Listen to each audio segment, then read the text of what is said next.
दो सगी बहनें एक ही दिन विदा हुई। छोटी बहन की शादी समुद्रपुर के 100 अरब की संपत्ति वाले बड़े उद्योगपति आर्यन मल्होत्रा से हुई और बड़ी बहन की शादी एक गरीब से दिखने वाले मछली बेचने वाले राघव चौधरी से। बारात के दिन राघव के घर वालों की तरफ से सिर्फ एक पुरानी सी वैन आई। छोटी बहन ये देखकर हंस पड़ी और बोली, आज इतने बड़े दिन पर यही कबाड़ गाड़ी मिली, अब गाँव के उस बदबूदार मछली वाले के साथ ही जिंदगी काटना। बड़ी बहन चुपचाप मुस्कुराकर गाड़ी में बैठ गई।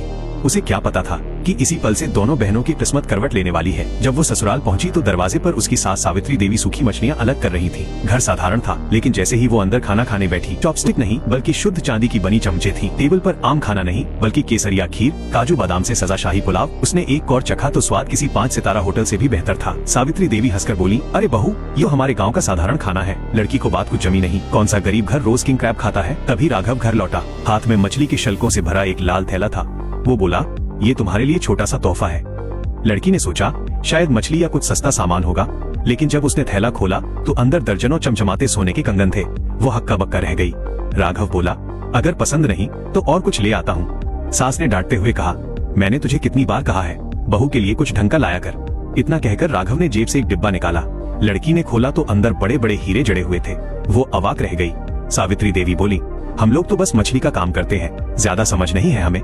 अब लड़की का शक और गहरा हो गया, आखिर ये लोग हैं कौन। राघव उसे अपने काम की जगह दिखाने ले गया। वहाँ पहुंचकर उसकी आंखें फटी की फटी रह गईं। जहाँ तक नजर जाए समुद्र में फैला हुआ विशाल फिशरी प्रोजेक्ट उन्हीं का था। मछली का व्यापार नहीं बल्कि निर्यात, पर्यटन और कई बड़े उद्योग भी उनके थे। लड़की ने घबराकर पूछा, आपकी सालाना कमाई कितनी है। राघव मुस्कुराकर बोला, बस समझ लो, इस साल कुछ 100 अरब ही कमा पाए। उसने दर्जनों बैंक कार्ड उसकी हथेली पर रख दिए। अब उसे समझ आया कि उसने इसके सबसे बड़े उद्योगपति से शादी की है। उधर छोटी बहन की कहानी बिल्कुल उल्टी थी। वो जिस आलीशान घर में आई थी, वहाँ उसकी जिंदगी नौकरानी से बदतर थी। सास ससुर हर छोटी बात पर उसे ताने देते। उसे धमकी दी जाती कि अगर उसने ठीक से सेवा नहीं की तो राष्ट्रीय उद्योग मंडल के चुनाव में उसके मायके को बर्बाद कर दिया जाएगा। वो रोज अपमान सहती रही। इधर बड़ी बहन अरबों की मालकिन होते हुए भी खुद मेहनत कर काम करना चाहती थी। एक दिन राघव ने उसे राष्ट्रीय उद्योग मंडल के एक बड़े कार्यक्रम में बुलाया। वो सीधे काम से आई थी, कपड़े बदलने का समय भी नहीं मिला। हॉल में घुसते ही उसने अपनी छोटी बहन को देखा और चुपचाप किनारे हटने लगी, लेकिन छोटी बहन ने उसे पहचान लिया। वो जोर से बोली, अरे ये तो हमारे घर की पुरानी नौकरानी है। इतना कहकर उसने उसके हाथ से गिलास छीनकर उसके चेहरे पर फेंक दिया। फिर सबके सामने बोली, यहाँ देश के बड़े उद्योगपति आए हैं, तुम जैसी डिलीवरी करने वाली और तुम्हारा मछली बेचने वाला पति यहाँ क्या कर रहे हो।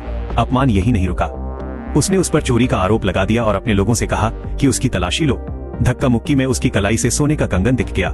छोटी बहन चिल्लाई, ये तो जरूर चोरी का है, एक डिलीवरी गर्ल के पास इतना महंगा कंगन। तभी उसकी गर्दन से हीरों का हार गिर पड़ा। छोटी बहन ने उसे उठाया और पहचान लिया, ये तो एंजल विंग डायमंड नेकलेस है, जिसकी कीमत 50 करोड़ से भी ज्यादा है। इसे खरीदने की औकात तो मेरी भी नहीं, तुम्हारी कैसे हो सकती है। भीड़ भी उसके खिलाफ बोलने लगी। सब कहने लगे, जरूर चोरी की होगी। छोटी बहन ने आदेश दिया, इसे बाहर निकालो। वो बार बार कहती रही, मैंने कुछ नहीं चुराया।